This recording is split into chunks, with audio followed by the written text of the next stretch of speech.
Via, via, vieni via di qui. Hi, my name is Johan, and I'm going to teach you how to make your own pasta, orecchiette, and a sauce to go with it, orecchiette with Enduja. First, to make the pasta, we've got semolina, about 200 grams, and we've got 80 milliliters of water to go with it. Google, how many ounces is 80 milliliters of water? It gives me an answer from Yahoo. We have some white wine, heavy whipping cream, a little bit of chili flakes, some pecorino, red onion, a large handful of rocket, a handful of cherry tomatoes, and 1 clove garlic. A little bit of spicy pork sausage called Enduja. In San Francisco, you can get some in the Ferry Building. Before you cook your pasta, always make sure wear your in-and-out t-shirt. So we're gonna make the semolina pasta, the orecchiette, and we're gonna add the water in the middle of the well. And then slowly from the outside, you bring in the flour into the middle of the well. Once you've got all the flour in the water, you essentially want to start making a dough out of it. You know you've been kneading enough once you start sweating. Google, what is orecchiette? An Italian type of pasta. That's our pasta. We're going to put it in a little bowl and let it rest for 20 minutes and we'll prep the rest of our ingredients.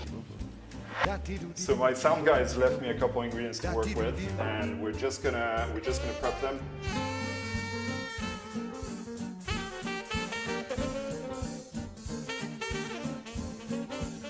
Make sure that you don't have any flour on your board as you roll out the pasta. So what you do is you get an about walnut-sized piece of pasta dough. You rub it between your hands to make a little cylinder. Put it back down on your board, and with both hands, you roll it back and forth.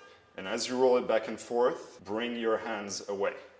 And what this does is it will thin out your cylinder. When you've got it to about 1/3 of an inch thick, you're good. And the technique is you you angle your knife, and you pull back about halfway through, and then you pop it out, and you've got a little ear. Cut, angle, pull back to about halfway through. Cut, angle, pull back. Let's show you the second way to do it. So you start the same, kind of roll out your little cylinder. Instead of doing it with a knife, you could actually roll your thumb back and basically create these little ear shapes. I actually learned how to make these on YouTube via an Italian grandmother. Food is always fun with company, so I think I'm gonna call in our little army.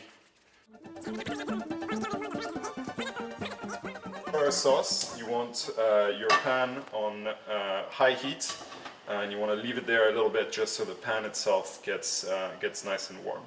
You want to add some extra virgin olive oil, a couple tablespoons. My oil's hot. I'm going to put in the red onion and the tomatoes so you can hear it sizzle almost immediately, and my chopped garlic. And here you can stir it around. Just make sure it's a little bit spread. For this first phase, we're going to cook it on high heat until the tomatoes start to blister. So now I get my Enduja, just get rid of the skin and just crumble the Enduja into little pieces around your pan and essentially get it to fry and meld with the other ingredients. About 50 milliliters or a quarter cup worth of wine. You could make this recipe vegetarian, in which case I'd probably put a little more tomatoes and go straight to the wine and skip the Enduja stage. Don't become a vegetarian. We're now going to add some double cream, just adding about a tablespoon more than the wine. We're going to do the pasta. I took it straight out of the freezer, so it'll take a little bit longer to cook, but it's going to be very, very quick. Our sauce is pretty much ready here. The cream has taken a nice red color. Once all the pasta has come to the top of the water, I know that it's cooked. So we're going to take our pasta and add the pasta into the sauce. Last bit of prep, we're just going to chop our rockets and add it to our sauce. And to finish this, just serve it out. Shave a little bit of pecorino romano to finish it off. Are we still rolling? And here we go. Orecchiette, or little ears with Enduja. recipe from Bocca di Lupo in London. Hope you enjoyed that.